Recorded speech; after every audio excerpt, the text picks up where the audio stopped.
Welcome to the Banker Lamp. Please enjoy the video. You begin by confirming which cell contains the value you want to find and where the data lives.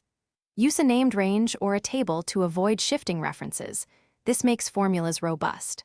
Once done, choose whether you need an exact match or a nearest match, because that changes the function and parameters. Make sure to note column order if you plan VLOOKUP, or pick index/match to avoid reordering. Now prepare a small test row you can use while building the formula. You construct the formula. Prefer XLOOKUP when available because it handles left lookups and defaults cleanly.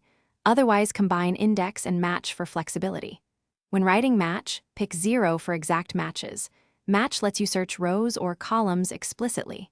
Use absolute references with $, so the range doesn't shift, or better, use named ranges or table headers which copy elegantly.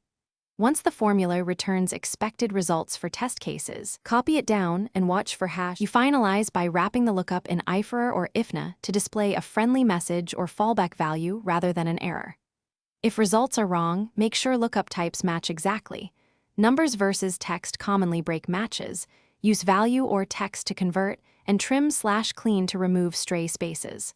Once fixed, validate with worst-case samples like duplicates and blanks.